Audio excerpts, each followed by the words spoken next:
Olá, pessoal! Dando continuidade à apresentação de um pequeno extrato histórico do cristianismo, incluindo alguns aspectos geográficos e também das manifestações mediúnicas de alguns santos ou doutores da Igreja. E esta é a parte 3. Após a partida de Jesus, os seus seguidores foram perseguidos, sendo que o primeiro mártir foi Estevão, Santo Estevão, no ano 35. Ele não era apóstolo.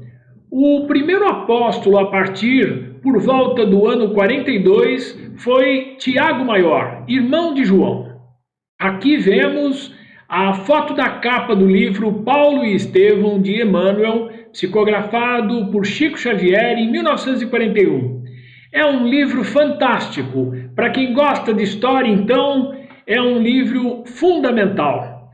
O livro traz revelações históricas nunca antes mencionadas e segue a ordem cronológica do livro bíblico Atos dos Apóstolos. Estevão, cujo nome antes de se tornar cristão era Gesiel, foi um grande médium. Além de prodígios que fazia publicamente, gozava do dom da sabedoria, de que Paulo fala em sua epístola aos Coríntios. E ainda era médium de transfiguração. Lucas diz positivamente que ele, Estevão, falava com o auxílio do Espírito, ou, para melhor dizer, que o Espírito falava por ele. Paulo, o nosso São Paulo, chamado apóstolo dos gentios, nasceu judeu, era cidadão romano e seu nome era Saulo de Tarso, pois nasceu em Tarso, na região da Cilícia, hoje Turquia. Saulo perseguiu os cristãos, dentre eles Estevão, recém-citado aqui. No ano 36, Saulo recebeu a mensagem de Jesus quando se encontrava na entrada de Damasco, na Síria. Paulo foi levado para a cidade para Ananias. Lá foi curado e conheceu a mensagem de Jesus, se convertendo ao cristianismo. Saulo de Tarso, o ex-rabino, iniciou suas pregações em Damasco mesmo. Já em 39 estava pregando em Jerusalém.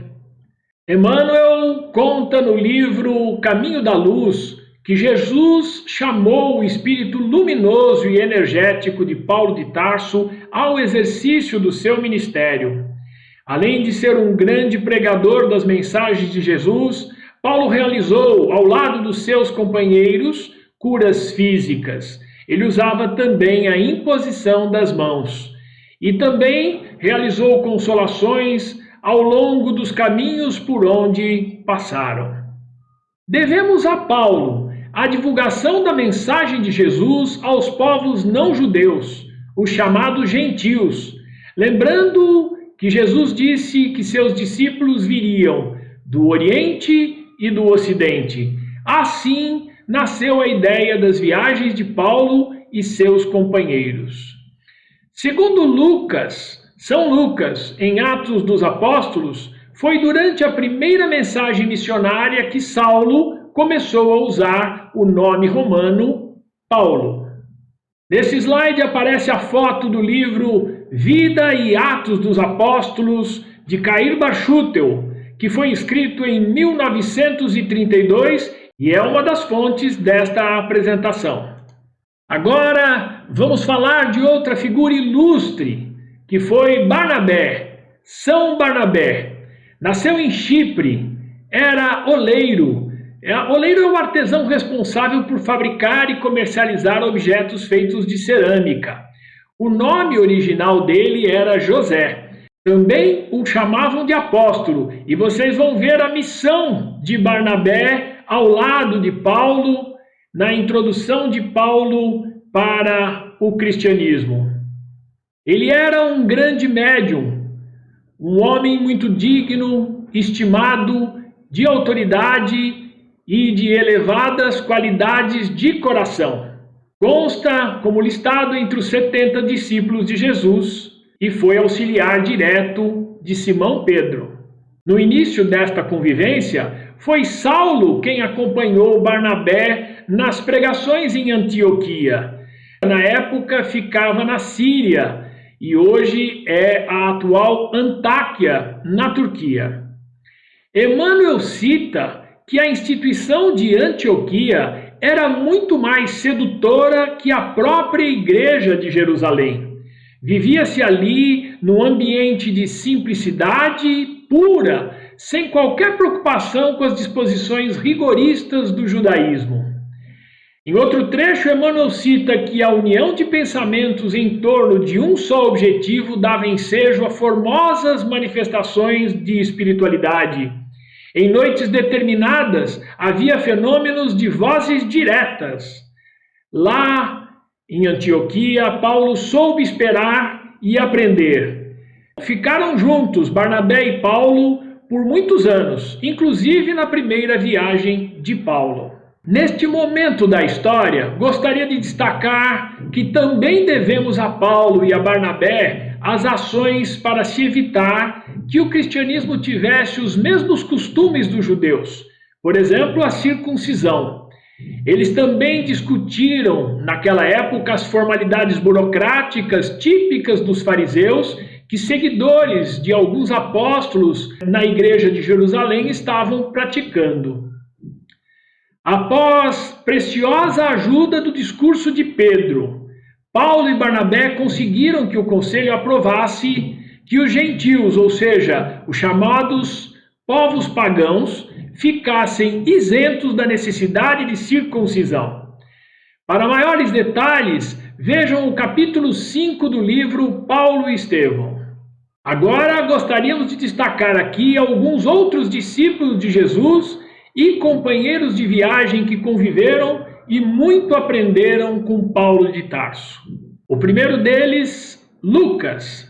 São Lucas, o evangelista, nasceu em Antioquia e foi lá que encontrou Paulo pela primeira vez. Lucas era médico, foi mais que um companheiro de Paulo, foi um devotado amigo, inclusive em Roma até os últimos momentos. Vocês vão ver, através dos fatos que vamos apresentar, como a vida e a missão de Paulo e Lucas estavam intimamente ligadas. Vamos falar também um pouco mais de Lucas mais à frente. A seguir, Ágapo, o profeta, consta que era um dos 70 discípulos de Jesus. Cair Bar Schutel o cita como um dos luminares do cristianismo. Ele frequentava a igreja de Antioquia, que tinha assembleias sempre cheias de revelações, onde numerosos irmãos profetizavam animados do Espírito Santo, ou outro termo que também era utilizado, cheios do Espírito Santo. Emmanuel cita que ninguém deverá ignorar que o Espírito Santo designa a legião dos espíritos santificados na luz e no amor que cooperam com Cristo desde os primeiros tempos da humanidade. Também Cair Bar Schutel cita que o dom do Espírito Santo, como dizem as igrejas, é o dom da mediunidade e comunicação dos espíritos. Foi em Antioquia que Ágabo, muito inspirado pelas forças do plano superior, recebeu a mensagem referente às tristes provações de que Jerusalém seria vítima. O próximo é Silas, São Silas, que também era profeta, era de Antioquia e consta na lista dos 70 discípulos de Jesus. Acompanhou Paulo na segunda viagem e também em outras passagens. O próximo é Judas, chamado Barsabás, também profeta. Observamos que temos 3 Judas nesta história do cristianismo. Timóteo, São Timóteo, discípulo da igreja de Listra, na Lacaônia, companheiro de viagem de Paulo e de Lucas em várias localidades, inclusive na viagem a Roma. Cair Bar Schutel cita que se tornou uma das colunas do cristianismo. Paulo escreveu 2 cartas, 2 epístolas endereçadas a Timóteo. Erasto, São Erasto, que acompanhou Paulo na terceira viagem. citado no capítulo 5 do Livro dos Médiuns de Allan Kardec. É dele a célebre frase: melhor é repelir 10 verdades do que admitir uma única falsidade, uma só teoria errônea. Na comunicação de O Evangelho segundo o Espiritismo, lê-se várias mensagens assinadas por Erasto. Tito, São Tito, chamado Justo, participou da reunião do conselho em Jerusalém e mostrou no seu discurso ter formosos dons de profecia. Era um jovem. Paulo escreveu cartas endereçadas a Tito. Citamos agora o casal Priscila ou Prisca em algumas citações e seu marido Áquila. Santa Priscila e Santo Áquila já eram cristãos quando receberam Paulo em sua casa em Corinto. Eles eram recém-chegados da Itália, onde já tinham pregado em Roma. A seguir, Filipe, São Filipe, foi chamado de evangelista para se distinguir do outro Filipe, que foi apóstolo de Jesus, que nós já falamos anteriormente. Consta também como um dos 70 discípulos de Jesus. Era médium ouvinte e tinha 4 filhas que eram profetisas. O outro Filipe, o Filipe apóstolo, tinha 2 filhas. Agora citamos Lídia, Santa Lídia, nascida em Filipos, na Macedônia, e Febe, Santa Febe, notável colaboradora de Corinto, levou a carta de Paulo a Roma, muito corajosa, levou lá a epístola aos romanos. Poderíamos citar muitos outros que participaram da missão de Paulo. Na próxima parte, vamos iniciar falando do período da história que vai do ano 45 ao ano 67, tendo como estrutura histórica as viagens de Paulo e seus companheiros. Fiquem em paz.